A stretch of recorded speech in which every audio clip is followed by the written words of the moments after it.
I have always admired Jacksonville, and my trip today with Michael and talking to a number of you at the lunch left me really, really optimistic about what the future looks like for this city. When we were on the top of the tower at the River Club, and I was able to look out and see all of those city-owned assets and all of that undeveloped property that you have available to you, and I think about where Tampa was and how we started. We didn't have either 1/10 of the river in terms of size and 1/10 of the assets that you now are poised to redevelop. We were a donor city to places like Charlotte, North Carolina, and Austin, Texas, and Raleigh, Durham area, and God forbid, Nashville. We were a donor city of our best and brightest kids. We were a donor city of that intellectual capital, that talent. Our children and our grandchildren who were educated in Tampa, that were raised in Tampa, but they were leaving Tampa for somebody else and for somewhere else because that's where the opportunities were. And I knew that we had to change Tampa's economic DNA if I was going to be able to keep my kids and thousands of other kids like my two daughters in my city. If you want to create an environment where you are not losing your kids to Tampa, Florida, if you want to be able to compete for the best and the brightest from around the globe, if you want to be a destination for corporate relocations, if you want to be a place where talent wants to come, no company is going to relocate to Jacksonville because you just built a Best Buy in the suburbs. Cities are the heart and soul of your community. The urban core is your front door. This is a place that is brimming with potential. Now the question is, what do you do? And I will tell you that talent attracts jobs. Talent attracts companies. The days of, like my father's generation, of people being wedded to a city because that's where the steel mill was, or that's where the paper plant was, and their value was found in their backs and in their arms, not in their heads. Today's generation and some of the young people that I've met here today, they can live anywhere in the world that they want to live. They are mobile. So the choice for Jacksonville, as it was for Tampa, is are we going to create a place, which we were not, that we can compete for that talent, where my kids are not going to go to Charlotte, North Carolina, but they're going to want to come to Tampa, Florida. That's the journey that you are on, Jacksonville.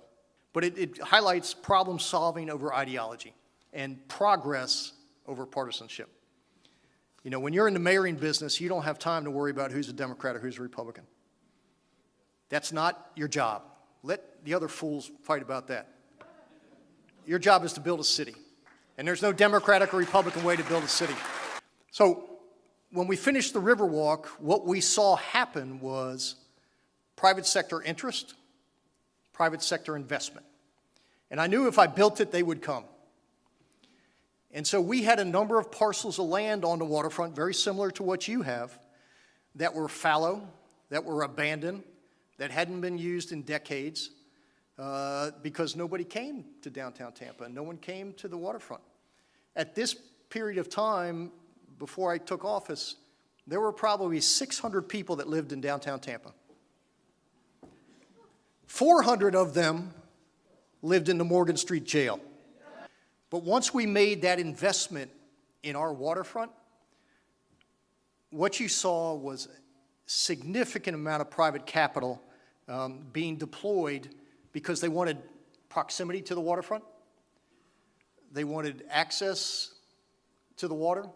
They knew their buildings would be significantly of greater value by proximity to the waterfront. They knew that those young workers who wanted to live, work, and play in the downtown core wanted to be in close proximity to the water. The water will become the magnet for everything that you do. If you want people to take ownership of Jacksonville and your urban core, you've got to make it a place that welcomes everybody and that everybody feels comfortable. Whether you live in public housing or whether you live in million-dollar mansions, it is the common ground for your city. It is the gathering point. It is the place where everybody is equal. It is the place that doesn't charge. It's the place that these kids can come and play in the splash pad. It's the place where kids in the middle of a hot summer who live in public housing projects across the river who don't have air conditioning in their house, their moms can bring them there. They can play, they can cool off, and it becomes their front lawn as well. It is so important that as you build, you consider that you are a diverse community and that everybody needs to be welcome in your parks, in your downtown, and that you celebrate the inherent goodness of everybody. Cities that don't are never going to be those places that those young people want to come. And storytelling is important for mayors because you've got to lay out what that vision is. You've got to let people see what's going to happen at the end of this. You've got to tell them about the journey. You've got to lay out for them exactly what the expectations are, but folks, at the end of the day, this is what we're going to do together. So I did my State of the City in right there with the backdrop of the downtown over my shoulder. The stage was there. The people were back this way. And I asked them to believe, to see for themselves, to just close their eyes and not see what we've always known, but see what could be. And it's not an either-or situation. It's not parks versus development. You can do both in the same. You can do both and be successful and have one complement the other, one help to activate the other, one energize the other, one become the place where restaurants and museums and bars are on the ground floors of these restaurants that spill out into these open areas where people can take their drinks. We set up a system where you can get a wristband and you can get a drink at any number of the restaurants along the Riverwalk and then go walk the Riverwalk with that wristband. We then took the USF Medical School, University of South Florida's medical school, and moved it from the main campus into the Water Street development. So USF, again with the help of the state of Florida and Governor Scott at the time and Speaker Will Weatherford, created a medical school in downtown Tampa. So we were building a medical educational cluster that will help drive the economy moving forward. I was famously quoted as saying, much to the chagrin of the Tampa Bay Rays who would like to be on the Tampa side, I said that the relocation of that medical school is more important than the Tampa Bay Rays coming here. Because we're talking about creating real jobs and real opportunities, attracting world-class researchers, world-class faculty. Those medical students tend to stay within 60 miles of where they do their residency, so we are now building an entire intellectual cadre of bright young people. There will be companies who will want to relocate around that medical school to take advantage of the research that takes place there. Tampa General Hospital is right across the river, and so that's the main teaching hospital for the USF Med School, and so the connections are great. That cluster, that medical educational cluster in your urban core is significant. It's a game changer for a city. If you have universities here, get them to invest in your downtown core, get them to build in your downtown core, and I guarantee you it will change the dynamics. As you build, activate. As you build, celebrate the amazing diversity of your community. As you build, include a lot of public art and a lot of public amenities. As you build, celebrate the little things, the little surprises in that urban environment that you come across that you say, wow, I wasn't expecting that, or I'd never thought that was going to be here, or let me look at and try to figure out what this is. The other key, activate the hell out of it. I created more events than you can possibly imagine. And the reason I did it was because I knew if I could create events that would bring people downtown who had not been there before or had given up on downtown and they saw what had happened, they would look around and they would inevitably say, dang, look at this. Look what happened downtown. I've never knew this was here. I used to go out and walk the Riverwalk. I'd put sunglasses and a hat on, and I would eavesdrop on people. I'm hoping they didn't know who I was. And inevitably what you would hear, particularly from longtime Tampanians, who had never come downtown because they had written off, you would hear them say, wow, what the hell happened here? When did all of this occur? This is really cool. I want to take my family here when they come and visit me.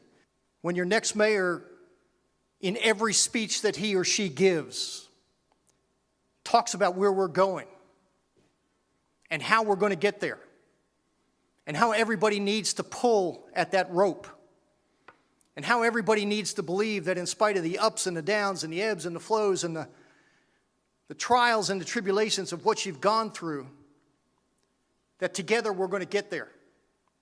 When that happens, it's magical. That's when you transform a city. That's when you realize the hopes and the aspirations that all of you hold for Jacksonville. If you're going to compete for that intellectual capital that you were losing to Tampa, that I was losing to Charlotte, North Carolina, you got to build a place with a heart. And you got to build a city with an identity.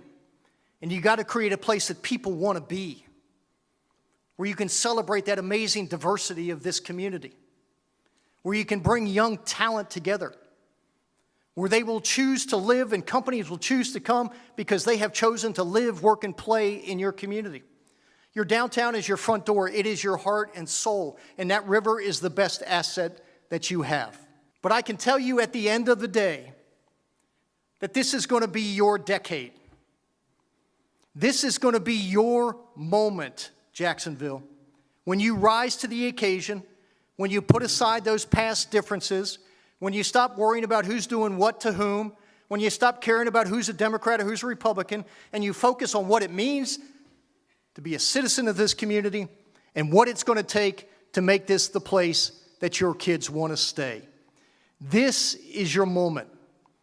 This is the time when you decide your tomorrow needs to start today. The assets that you have are unbelievable. I wished I had them. The consensus is coming together. The leadership is ready for a change. That happens in cities. That's a good thing.